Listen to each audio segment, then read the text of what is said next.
el día de hoy por acá. Te voy a mover esto y bienvenido. Okay. Muy bien, muchas gracias. ¿Cómo están? Bien.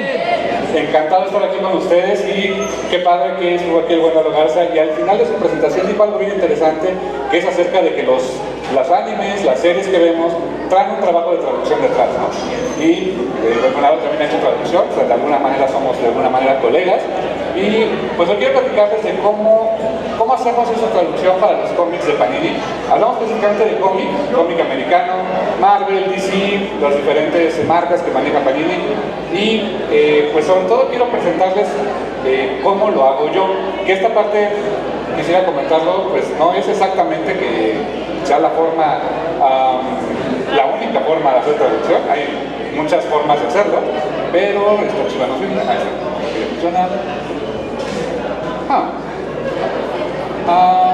Chicos, ¿le están ayudando con la presentación? Creo que no se mueve. Ahí está, listo, muchas gracias. Este pequeño edit que le hice es de un librito que se llama Cómo dibujar cómics al estilo Marvel, pero aquí yo le puse Cómo traducir cómics al estilo Carmix. Así me llaman a mí, Carmix, que soy también, tengo ya mucho tiempo trabajando en el medio, he estado haciendo también podcast, escribo, hago artículos y tengo ya pues más o menos 6,000 páginas, si no es que un poco más, que he traducido para diferentes clientes. Algo importante es que, bueno, vamos a enfocarnos en los cómics de Panini el día de hoy. Sin embargo, también hemos trabajado en otros títulos, también en libros, prosa, y la verdad es que es una experiencia padrísima trabajar con Panini. Y quiero compartirles cómo trabajo en la traducción. No todos lo hacemos igual, no es el método único que hay, pero a mí me ha funcionado bastante y quiero compartirles cómo se hace. Bueno, de entrada, eso parece como de escuelita, pero les prometo que tiene un sentido. Que esto es el tema del ciclo de la comunicación.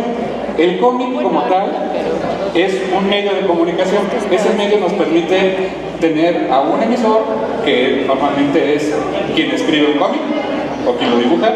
Aquí tenemos al buen Alan Moore, como siempre, muy amable el señor, ya saben, todo le encanta, él es todo amor y todo. Bueno, es buena onda, sí es buena onda, pero dicen que nada le gusta, ¿no? Está por acá el señor David Lloyd, que es el que dibujó, por ejemplo, V for Vendetta. Está el receptor, que somos todos nosotros, los que leemos los cómics en español, ¿no? ¿Vale? Está el canal, el medio, que es el cómic, en este caso es V for Vendetta, título que tuve el gusto de traducir para Panini. Si lo buscan un ratito, esta traducción es de un servidor. Y el mensaje que nos quiere transmitir Alan Moore y David Lloyd es viñetas con dibujos. Tienen específicamente un lenguaje. El cómic tiene un lenguaje muy especial, que es una combinación de palabras con dibujos, ¿no? Eso es los elementos que conforman un cómic. Tenemos por un lado los textos, que siempre van a ir acompañando a las imágenes. Esta parte, ¿por qué es importante? Porque es el único medio donde funciona así. Dicen por ahí que el cómic es literatura. Yo tengo mis reservas con ello, y no porque demeritemos como tal que literatura sea algo muy culto o una de las bellas artes, no, tal cual no. Yo digo que no es literatura porque tiene su propio lenguaje.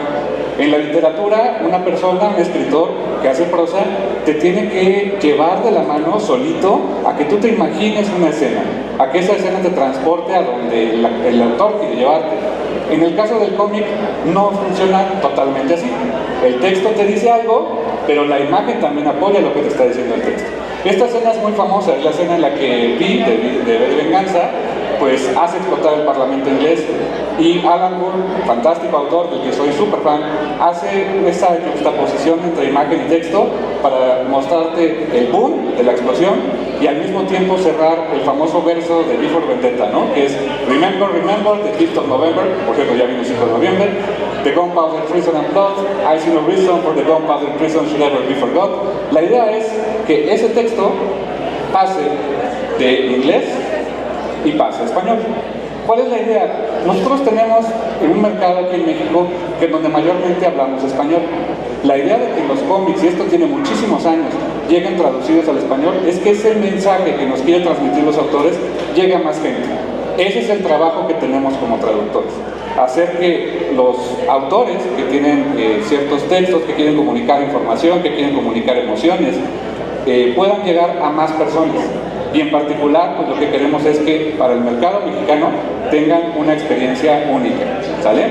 algo importante es que una traducción de diferentes países puede tener diferentes modismos, diferentes estilos, puede tener diferentes formas de traducirlo. En el mismo país, un mismo autor puede traducir un texto de diferentes maneras. Por eso se dice mucho que los traductores no nada más traducimos, sino que de alguna manera adaptamos o interpretamos los textos. Hace muchos años, tal vez ustedes no se acuerden, tal vez sí, había otra editorial que se llamaba Marvel México. Mucho tiempo atrás, les hablo de los 90s. Ahí trabajaba un editor que se llama, él era el hermano de Fabián Nicieza, era Mariano Nicieza. Y él decía, en las cartas que respondía de los autores, de los lectores, perdón, él decía que ustedes están leyendo en español lo mismo que están diciendo los personajes en inglés. Y yo dije, en aquel tiempo yo estaba muy chico, dije, ah, qué chido. Pero la realidad es que no siempre funciona así. Porque muchas veces lo que dicen los personajes en inglés, la forma que hablan en inglés y en los diferentes dialectos, acentos, etcétera, hay que adaptarlo, porque si no, no nos hace sentido a nosotros. Y ahorita van a ver a qué me refiero con adaptarlo. Bien, ¿qué herramientas usamos los traductores? La verdad es que son herramientas muy sencillas que afortunadamente hoy están al alcance de todo el mundo, que es un procesador de textos y un lector de PDF, o bien del formato en el que nos hagan llegar el material original. Anteriormente les hablo de las épocas de Novaro, Novedades, Vid, etc. Les hacían llegar los cómics así físicos, así tal cual, a veces sin portadas, les arrancaban las portadas, no sé por qué, yo creo que para que también no los revendieran, y pues tenían que ir haciendo en una máquina de escribir, ¿no? Normalito, y pasárselo al editor, pasárselo al diseñador, para que después pintara sobre los textos de los cómics con el corrector y le pusiera los textos así a golpe de máquina. O sea, era todo muy artesanal.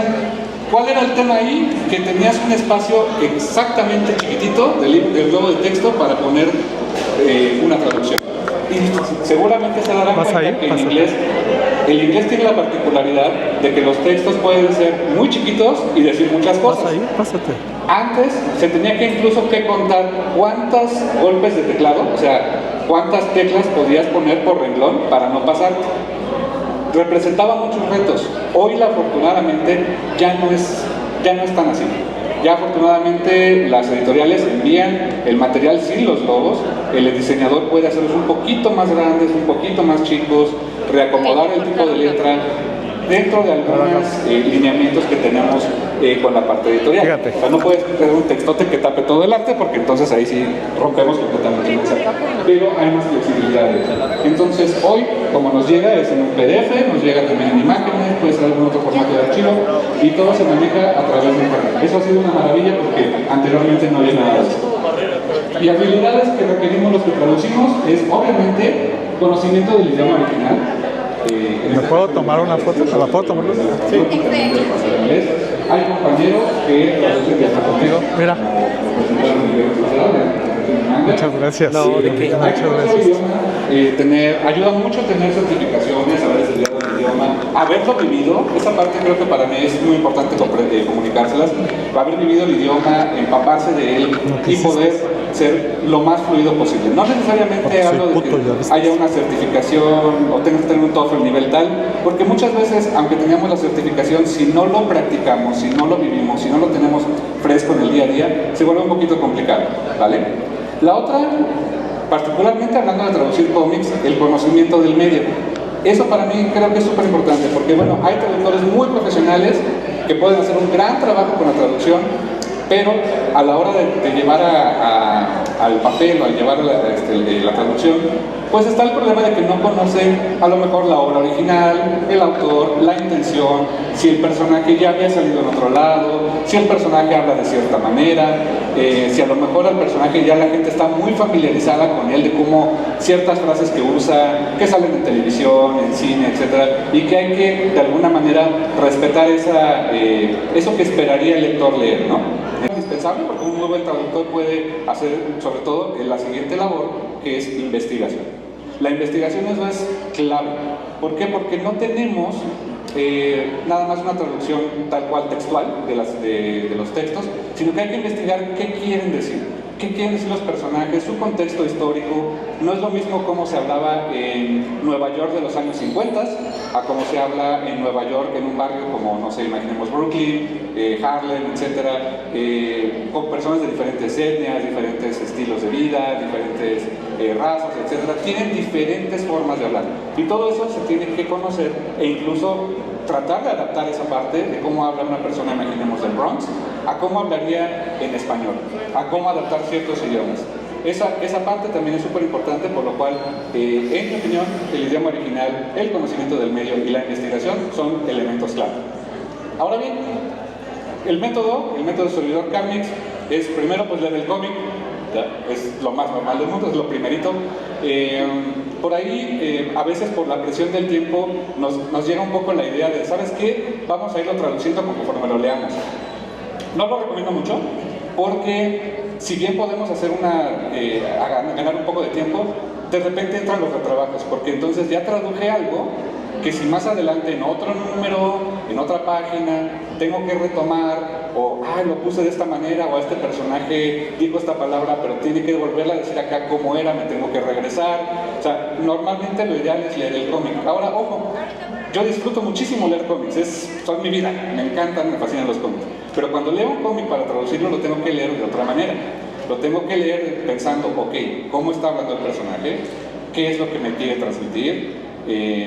A este personaje a lo mejor es importante para la historia, debo de ponerle más cuidado de cómo está platicando con la gente. Tiene una frase célebre, o sea, tiene un catchphrase, tiene algo que tenga que tener cuidado con eso. O sea, tengo que ir haciendo un poquito de notas, e incluso notas mentales, también por escrito, como para irme acordando, ¿no? Después, yo lo que siempre hago es una primera pasada. A mí me funciona mucho que ya que lo leí, lo voy traduciendo. ¿Cómo lo traduzco? Tengo mi PDF, tengo mi Word, voy leyendo uno y cambiando el otro para acá. Lo voy traduciendo directamente. Ahí entra mucho tema de que, y les confieso, no los traductores, no toda la gente que aprendemos inglés sabemos todas las palabras. Esa es una realidad. Ni en español sabemos todas las palabras, ni en español sabemos todas las reglas gramaticales. Esa es una realidad. Hay lingüistas, hay gente profesional como traductor, profesional como lingüista, que estudiaron letras inglesas, por supuesto, y seguramente tendrán un vocabulario mucho más amplio que muchos que traducimos.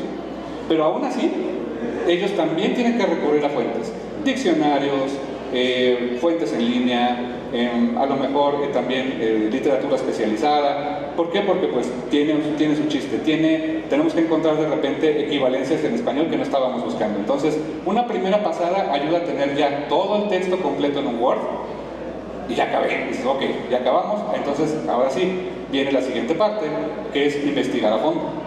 ¿Okay? Meterse a investigar ahora sí cómo habla el personaje, qué quiso decir, si es un personaje que es la primera vez que aparece. En los cómics americanos pasa mucho de que hablamos de series que son larguísimas, que no tienen fin incluso. Marvel, DC tienen años. Batman tiene 85 años de existencia, Marvel tiene más de 60 años de existencia. Entonces, de repente hay escritores de cómics que recurren a personajes oscurísimos que ni nos habíamos acordado, ¿no? ¿Vieron la serie de Agatha, la de Agatha All Along? Todas esas brujitas, yo no sabía, pero las brujitas que salen ahí en Agatha habían salido en cómics de Marvel, pero así, o sea, papeles chiquititos, y de repente era de, mira, o sea, no sabía que estaban aquí. Como traductor eso llega a pasar, que de repente encontramos personajes que hacía años que no veíamos o que nunca habíamos visto, pero que ya tienen una historia. Entonces hay que ir a investigar esa historia. Ayuda muchísimo que estamos en una era con muchísima información con el internet, y podemos ir a buscar incluso cómo se llamaba tal personaje en otro país, si tenía ya una adaptación anteriormente.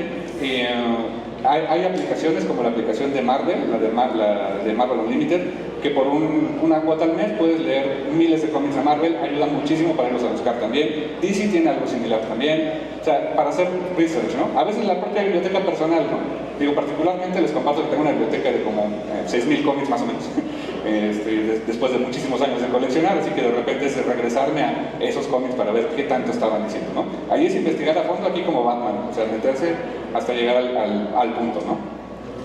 Y esto es algo que yo así le llamo marinar. ¿Qué es marinar? Cuando marinas una carne, un pescado, un pollo, lo que sea, lo dejas marinando toda la noche, ¿no? Lo pones juguito, le pones salsitas, le pones un montón de cosas para que agarre sabor.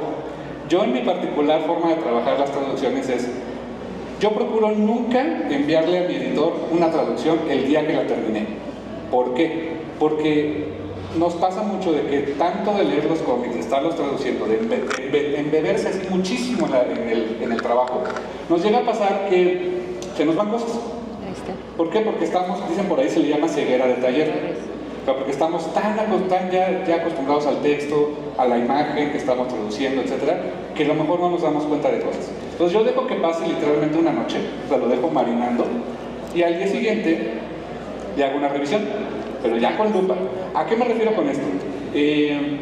Normalmente lo que busco es que este texto que ya le voy a mandar a mi editor, lo voy a revisar leyéndolo, ya no pensando que es un texto traducido. O sea, tratar de olvidar que se tradujo, sino que los personajes siempre hablan en español, los diálogos estuvieron siempre en español, y leer que tengan sentido. Porque muchas veces al traducir, pues podemos cometer ciertos fallos de traducir cosas de manera muy literal, y esa traducción literal pues no funciona igual en español, ¿no? Entonces, leerlo con esos ojos de que es la primera vez que lo vamos a leer, que es la primera vez que los personajes hablan en ese idioma, vale mucho la pena porque así nos encontramos con varios errorcitos. El resultado, pues es algo así. Más o menos así es como se tiene que ver. Tenemos por acá de este lado, esto es un screenshot de una página de Word, donde la idea es decirle al diseñador el logo número 1 de la página número 15 lleva este texto, ¿no? Igual que Steve Rogers, que es una página de un cómic de Miles Morales. El 2, por acá dice el 3, pero Steve Rogers no está aquí, entonces aquí está este texto. ¿Qué es lo que hay que buscar? Que al diseñador se le haga fácil, ¿sale? Ahí lo que hacemos regularmente es marcar página por página el orden en que se deben leer las viñetas, y el diseñador tiene que buscar ese globo para copiar el texto, acomodarlo en la viñeta y ponerle el tipo de letra que necesita, ponerle si van negritas. Hay ocasiones en que los textos tienen una fuente diferente, o a veces las mismas cajas de texto tienen un diseño diferente para encargar a otro personaje, pero idealmente lo que queremos entregar es un documento donde al diseñador se le haga ya fácil ir buscando dentro de la página el diálogo que tiene que colocar, y lo ideal es que sea un copy and paste. Puede ser que en ocasiones tengan que reescribir algunas cosas porque no cabe, porque a lo mejor el carácter no les da, lo que sea. Pero idealmente es hacerse de la vida más fácil. ¿Cuál es el resultado? Pues el resultado ya es algo así. Perdonen la calidad HD de la foto, pero es una fotito tomada con el celular. Ese ya es el cómic traducido al final, y básicamente tiene que ir siguiendo el mismo orden de lectura. ¿Sale? En resumen, ¿cómo es el proceso, el método para hacer estas traducciones de acuerdo a su servidor Carnage?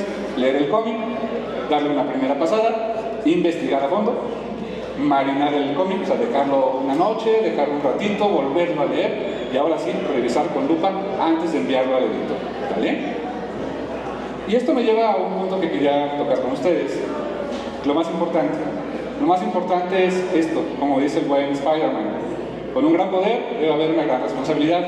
¿Por qué? Porque traducir un texto del inglés al español, o de cualquier idioma al español, para que mucha gente lo pueda leer, para que mucha gente aprecie el obra original, la verdad es que es una gran responsabilidad. La verdad yo tengo mucho ese componente de que, bueno, si sé que mucha gente lo va a leer, procuro dar el mejor esfuerzo, el mejor trabajo para que la lectura que ustedes tengan sea la más agradable. Y eso nos lleva a tomar decisiones de qué tengo que priorizar. Me refiero sobre todo a que, volviendo al punto de que el cómic es un medio donde hay imágenes y hay textos, hay ocasiones en que la imagen se apoya del texto y viceversa. Hay ocasiones que el diálogo trae un cierto chiste, una broma, por ejemplo, un juego de palabras que tiene que ver con la imagen en sí. O sea, al mismo tiempo que lo estoy metiendo en la imagen, el texto que está diciendo el personaje tiene algo que ver. Y hay veces en que ese juego de palabras tiene que rimar, por ejemplo, o al rato esa rima tiene que ver con otra cosa que tenemos que tomar hacia adelante. Y muchas veces, y eso en todas las traducciones pasa, hay que tomar decisiones de qué hacemos. Priorizamos el mensaje de la imagen, priorizamos el chiste, que es importante a lo mejor para el escritor original, o priorizamos el mensaje que ayude a que la trama avance.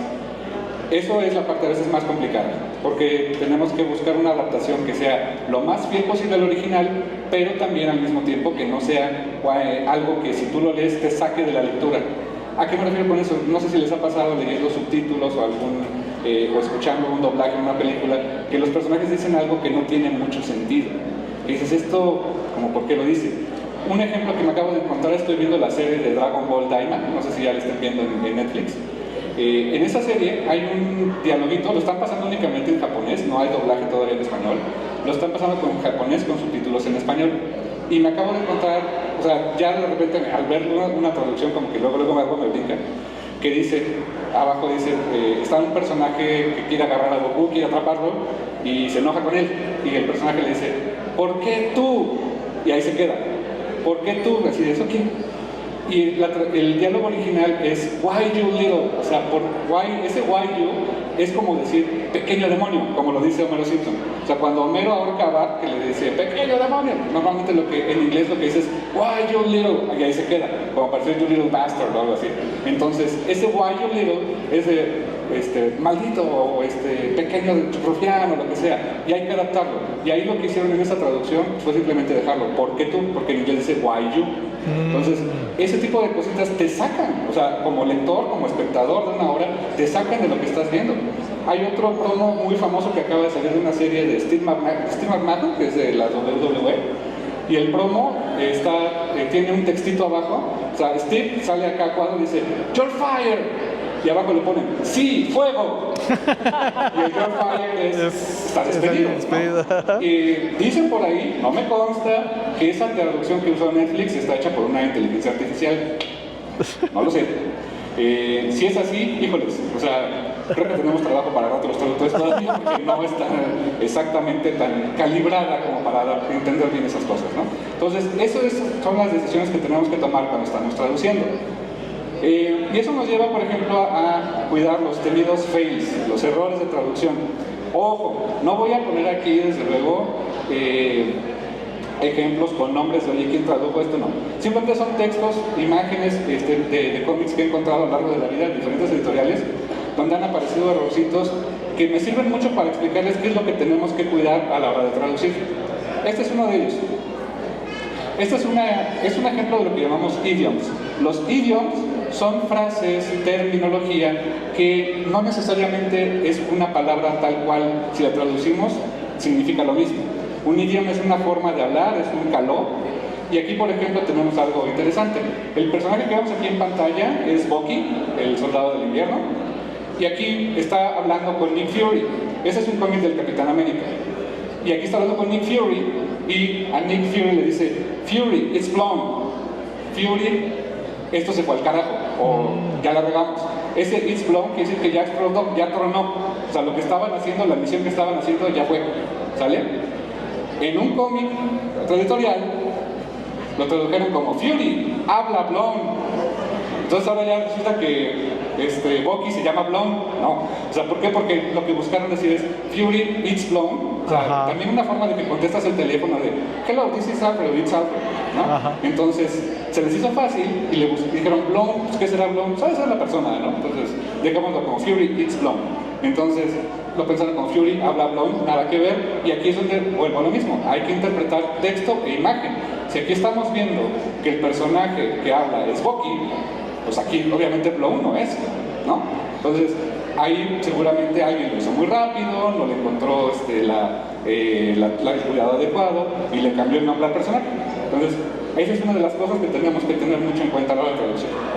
Otro ejemplo, naves o barcos. A esto es lo que le llamamos polisemia. Polisemia es que una misma palabra tiene más de un significado, ¿sale? En inglés es muy común, la palabra ship quiere decir nave, quiere decir barco, y también, porque así es el inglés, I don't know, es un verbo. Ship puede ser un envío. Ship es enviar cosas, ¿no? Entonces, aquí en este diálogo de Children Crusade, una serie de los Young Avengers, dice, hay gente inocente a bordo de esos barcos. ¿Cuáles barcos? Lo que hay son naves espaciales, son naves del Doctor Doom, por ejemplo, ahí arriba. Y ahí pues alguien agarró, la traducción es técnicamente correcta porque ship es un barco, pero no el contexto. O sea, el contexto nos está hablando de naves que están ahí volando, entonces ¿cuáles barcos? Y no nada más ahí hubo ese detallito. Esto es lo que le llamamos un falso cognado. El falso cognado es cuando una palabra que está en inglés se parece a una palabra en español. Y decimos, pues suena más o menos igual, debe ser lo mismo. Aquí el texto que pusieron acá es: así creas una diversión. En inglés la palabra diversión existe y se pronuncia diversion, pero diversion quiere decir distracción. Entonces, nos llega a pasar, me ha pasado a mí, me he tenido que dar mis apes y volverlo a corregir, donde digo, esta palabra se parece mucho a como se pronuncia en español, pero aquí el contexto es, le está reclamando un personaje a otro. Así es como creas una distracción, y aquí lo dejan como, así creas una diversión. Pues no creo que sea muy divertido estar en medio de una pelea con el Dr. Doom, pero sale cada quien, ¿no? ¿Sale? Entonces, eso es otro detalle que tenemos que cuidar mucho, que son los falsos cognados. Otro es terminología especializada. Muchas veces, y esto nos pasa mucho como traductores, no somos expertos en todo. Sobre todo hablando de cómics, por ejemplo, con ciencia, donde hablan de ciencia ficción, donde hablan a lo mejor de matemáticas, de deportes, que bueno, a mí me gusta mucho el americano, soy fan, Go Niners, por cierto, los 49ers salen. Pero hay un cómic específicamente de la Justice League, estamos viendo este jugador por acá, el que está por allá arriba, es Victor Stone, que es Cyborg, antes de convertirse en Cyborg. Y aquí lo están viendo en un partido, lo está viendo un revisor del fútbol colegial y dice, no, pues es una estrella, súper buenazo. Y acá lo que dice es, acabo de encontrar a nuestro nuevo recepcionista. ¿Sí? El término en inglés es receiver. El receiver no es un recepcionista, es receptor. ¿El receptor quién es? Pues es cuando mandas el pase. El que recibe el pase es el receptor. Entonces, ¿qué pasa ahí? Pues seguramente se le hizo sencillo decir, bueno, receiver, recepción, recepcionar, recepcionista, va. Pero estamos olvidando la terminología especializada, que estamos hablando de un partido de americano. Y como esto hay muchísimos. La realidad es que hay mucha terminología que es especial de ciertas áreas, que si no la conocemos, hay que investigar. Y se vale meterse a investigar fuentes, preguntar con alguien más, oye, tú que le sabes de americano, ¿qué quiere decir esto? A mí me ha ayudado mucho también contactar, por ejemplo, con amigos que hablan, pues sí hablan prácticamente, hablan términos de computación, de sistemas, como para tener ese background, ese trasfondo, cuando los personajes son muy técnicos, ¿no? Un hacker, una cosa por el estilo. Entonces, me ayuda mucho conocer también personas que saben eso para decir, oye, ¿qué es esto? Pues se refiere a cuando, no sé, hago un firewall. Un firewall es una barrera para que no pasen los virus. Ok, entonces ya lo traduces o lo dejas en inglés, y es que es un término ya muy común para la gente que trabaja en ese medio, diferentes cosas. Por eso es que es importante la terminología especializada. Otro caso es el slang. El slang también tiene mucho chiste, porque a veces incluso una misma palabra en un slang tiene un significado muy diferente. Aquí, por ejemplo, este es un cómic de Jessica Jones, y aquí el término, el diálogo es, este personaje odia a los mutantes. El personaje que está acá arriba es un racista, no le gustan los mutantes, etc. Pero aquí el diálogo que le dice a Jessica Jones dice, it's not illegal to try to bang a mutant. To bang es una palabra bastante pelada. Básicamente se refiere a tener sexo con un mutante. To bang, o sea, sería como tirarse a un mutante, ¿vale? O sea, aquí lo que está diciendo este personaje, pues es que básicamente se acostó con un mutante y dice, bueno, no es ilegal, ¿no? Y acá lo que dice no es ilegal intentar pegar a un mutante, pegarle. O sea, ahí cambia completamente el sentido. Acá está hablando de tener sexo con un mutante y acá de golpear a un mutante. Y es porque la palabra bang puede significar, pues cuando te pegas en un pie, ¿no? Ahí bang my knee, o sea, me pegué en el pie, me pegué en la rodilla. Pero aquí el término de bang tiene una connotación totalmente diferente, que al traductor probablemente le hizo sentido. No es ilegal pegarle a un mutante, porque a lo mejor es un racista, es una persona que odia a los mutantes, entonces pues, va a decir, bueno, no está feo pegarle, ¿vale? Entonces, son cosas que también a la hora de traducir, en esa última revisión sobre todo, tenemos que tener mucho cuidado, ¿vale? Por ejemplo, no es de cómics, pero es de videojuegos, porque pasa en todos lados, como les conté ahorita en las series de Netflix, por ejemplo. En videojuegos encontramos un ejemplo. Esto es del juego de Gears of War. Este juego de Gears of War, hay un personaje que es que está representado en un bonito Funko, que es se llama Bert. Bert es un personaje que es muy pelado, es muy grosero, es muy sarcástico. Y aquí, en el contexto de la obra, en Gears of War hay una ley, digamos como la Constitución mexicana, en el mundo de Gears of War, en estos países, hay una ley que se llama el Optus Canon, o el Canon Optus. El Canon Optus es básicamente una, pues como su carta magna. Entonces, hay un diálogo que tiene Bert donde dice, they can wipe their asses with the Optus Canon. O sea, se puede limpiar el trasero con el Optus Canon, con la ley, haciendo referencia a que quien está haciendo algo indebido, pues básicamente se pasa la ley por donde quiere, ¿no? Ese es el contexto. ¿Cómo está el diálogo en español? Pueden limpiarse el trasero con un cañón Optus. Y se los juro, búsquenlo en el juego, en el Gears of War 2, y así dice. ¿Por qué? Porque cañón también significa cañón, son falso cognado, pero ahí les falta contexto. El Optus Canon, en este caso, hablamos de un documento que existe en ese universo y hay que tomarlo en cuenta así. Ahora, el traductor seguramente se le hizo, oye, pues si el personaje es pelado, si es sarcástico, si es mala onda, pues decir que se limpia el trasero con un cañón tal vez les haga sentido, pero le cambia la idea del chiste, ¿no? Otro ejemplo de Gears of War, este también, a mí se me hizo muy grave, que es el personaje de Marcus Phoenix, en algún diálogo está hablando acerca de un enemigo de los Gears que se llama la Reina Mirra, que es la reina de los Locust, de esta raza alienígena con la que tienen guerra, ¿no? Y de repente hay un diálogo donde se aparece la Reina Mirra y Marcus dice, speak of the devil. En inglés, esa frase de speak of the devil tiene una equivalencia muy correcta en nuestro idioma, que es hablando del rey de Roma, ¿vale? Y así otra vez, hablando de la reina de Roma. ¿Técnicamente está bien? Sí, pero estamos hablando de que estos personajes viven en otro planeta.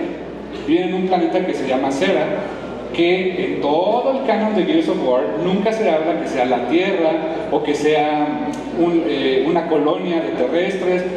O sea, simplemente es un planeta diferente.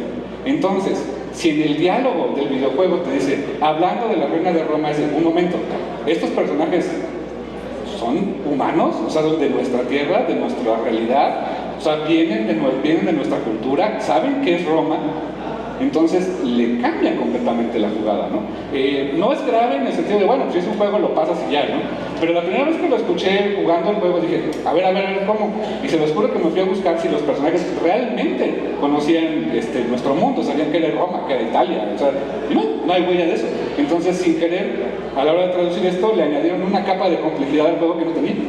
Entonces, ese es el tipo de cosas, de cuidados que tenemos que tener, ¿no? Hasta aquí, chicos, me encantaría decirles, tienen preguntas, dudas, a mí me encanta platicar con ustedes, tienen dudas sobre qué hacemos en la traducción, adelante, el escenario es también para ustedes. Acá, creo que estás levantando la mano. Y es que todo va haciendo la mano, ¿verdad? O sea, de que va leyendo y en un documento está escribiendo todo. ¿Cómo cuánto es el proceso de que tarda en traducir todo un cómic o un proyecto así? Gracias, muy buena pregunta. Si es un cómic de 24 páginas de grapa, más o menos es lo que traen los cómics americanos, el transcribir me puede llevar a veces unas 3, 4, 5 horas dependiendo de la cantidad de texto. Si es Alan Moore me lleva todo el día, él escribe un chorro, pero si más o menos 3, 4, 5 horas por número de transcribirlo. Después, ya lo transcribí, normalmente como te digo, le dejo un espacio para el día siguiente leerlo completo. Últimamente Panini ha tenido, desde mi opinión, la muy acertada decisión de traernos tomos. O sea, trae paperbacks donde vienen 5 o 6 números, entonces pues obviamente eso extiende el tiempo. Puede ser más o menos 1 o 2 semanas, dependiendo de la complejidad del texto, en ir capturando, en ir traduciendo esa primera pasada, y después, para a lo mejor un par de días más después de revisarlo, te diría que entre 2 a 3 semanas por más o menos un tomo de unas 150, 160 páginas.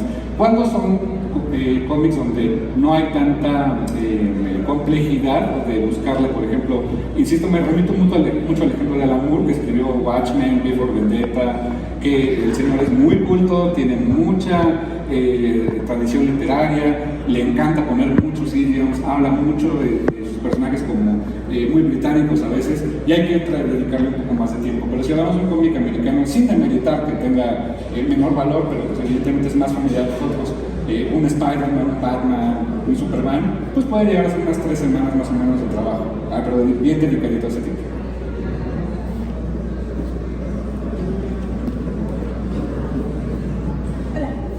Hola. ¿Cómo llegaste a ser traductor de cómics? Uy, es una larga historia. Bueno, yo, como les comento, pues tiene años que he estado leyendo cómics, coleccionando cómics, etc. Hace tiempo existía, quizá ahora no sea tan famoso, pero existía mucho la fama de los blogs así en Blogspot, en Google, y yo por ahí generé un blog que quién sabe si todavía exista, pero el blog se llamaba Happen of Lances. ¿Por qué Happen of Lances? Pequeña larga historia.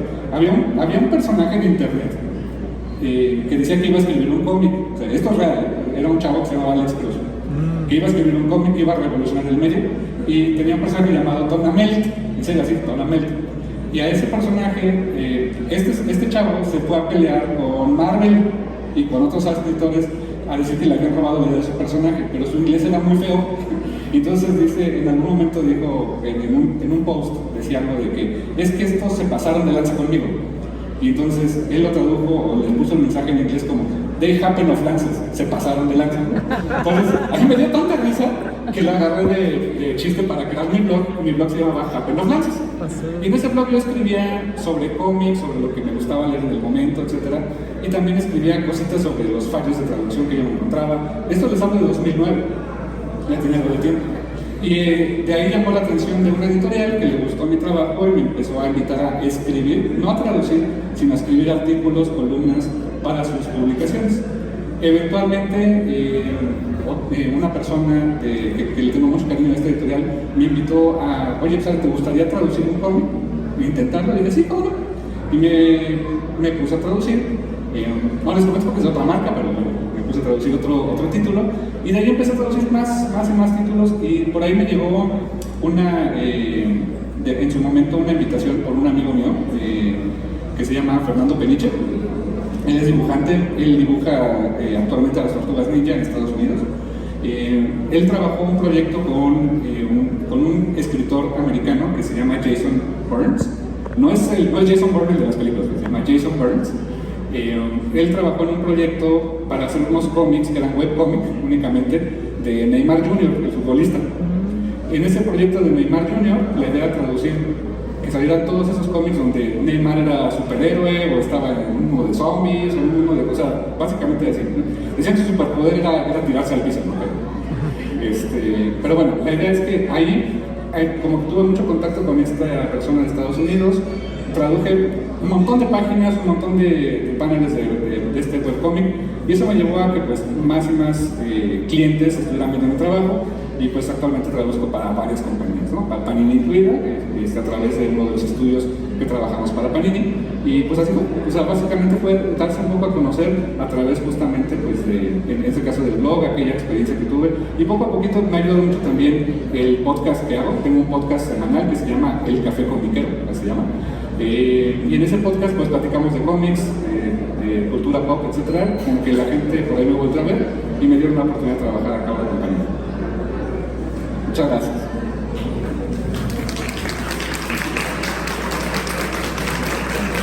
Hola, buenas tardes, muchas gracias.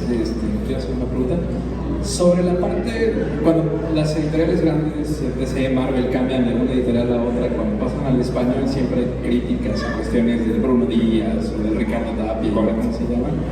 Ahorita que recién Panini tiene las licencias de DC y de Marvel, ¿cómo mantiene la terminología o esta parte de los personajes para tener precisamente uniformidad y no que uno salga con un nombre o con cierta habilidad con otro nombre en español? Perfecto, muchas gracias. Muy buena pregunta. Ahí los ejemplos que pones son muy buenos. Cuando los personajes se llamaban Bruno Díaz, Ricardo Tapia, etc., tenía una razón de ser. Eso hablamos de una época que era la época de Editorial Novaro, hace muchos años, donde, no sé si a lo mejor históricamente lo conozcan, pero la Secretaría de Educación Pública tenía una política muy dura de cuidar el idioma español.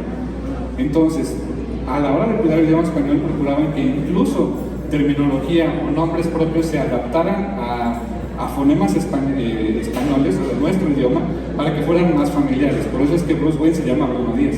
Por eso Ricardo Tapia es de Grayson, porque no buscaba como, no meterse con el idioma español. Eso fue una política de la SEP. También en España, durante el socialismo de Franco, tenían esa misma política, tenían que cuidar mucho el idioma español, y allá, por ejemplo, Superman durante un tiempo se llamaba Ciclón el Superhombre, así. ¿Por qué? Porque era un mandato del gobierno. Eventualmente se fue cambiando, y actualmente Panini, para las partes tanto de Marvel como de DC, eso se le llaman decisiones editoriales. No voy a meter mucho en las decisiones editoriales porque no es mi área, pero a nosotros como traductores sí nos dicen, oye, ojo, editorialmente, y porque ya se llegó a lo mejor con un acuerdo con la marca original o lo que sea, los nombres propios van en inglés, o van como se llama el personaje, ¿no? Bruce Wayne, Dick Grayson, Peter Parker, etc. En algunos casos, nombres de equipos como los Avengers, en portada se llaman Avengers porque se llama el título comercialmente. Dentro puede llamarse Vengadores, pero en general buscamos, sobre todo en DC, que se mantengan los nombres originales, ¿no? Incluso, particularmente Ciudad Gótica, lo hemos dejado como Gotham o Gotham City, como otras ciudades, ¿no? ¿Por qué? Porque es el nombre propio de la ciudad. Aunque estamos muy familiarizados con Ciudad Gótica, la realidad es que, pues, no sé si sea de acuerdo con la marca o cómo se llevó a esa decisión editorial. Insisto, no es mi área, pero la indicación es, nos mantenemos con los nombres originales. Opal City, Gotham City, Central City, etc. ¿Por qué? Porque es el nombre original. Ahora, también hay casos en los cuales es necesario, a lo mejor, traducir el nombre de alguna ciudad o algún elemento o alguna cosa para que tenga sentido el texto. Cuando hacemos eso, sí lo podemos hacer. El último recurso a veces es poner una nota de traducción. No es lo ideal, pero si por las licencias que nos dicen tienes que mantenerlo todo en inglés, tenemos que poner esa notita para decir, esto quiere decir esto. Eso se usa mucho, sobre todo en el manga. ¿Por qué? Porque en el manga es mucho más complejo, tienen otro tipo de expresiones muy ajenas a la cultura occidental.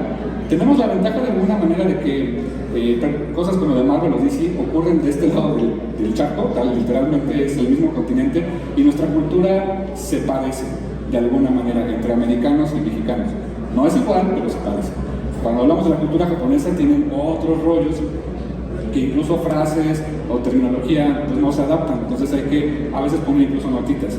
No es el ideal, pero de repente lo tenemos que hacer también así si queremos respetar la parte original. Y como les comento, pues eso viene mucho de la decisión que tome la editorial y que las mismas marcas te digan. Les comparto una anécdota de otro proyecto que trabajé para otra marca. Yo había traducido, era sobre un videojuego y traduje pues el texto, pero en algún momento los nombres de ciertos personajes los dejé en inglés porque personalmente decía, bueno, así se llama el personaje, pues así lo dejo, ¿no? Pero me regresan notas, ¿sabes qué? Los nombres se tienen que dejar como los tiene el licenciante en el videojuego. Entonces, en el videojuego en español de España ya tenía ciertos nombres, tenía que respetar esos nombres porque ya tenían un lineamiento comercial. Entonces también eso juega mucho en esa parte. Gracias. Muchas gracias. ¿Alguien más? ¿Alguna otra duda? ¿Alguna otra pregunta?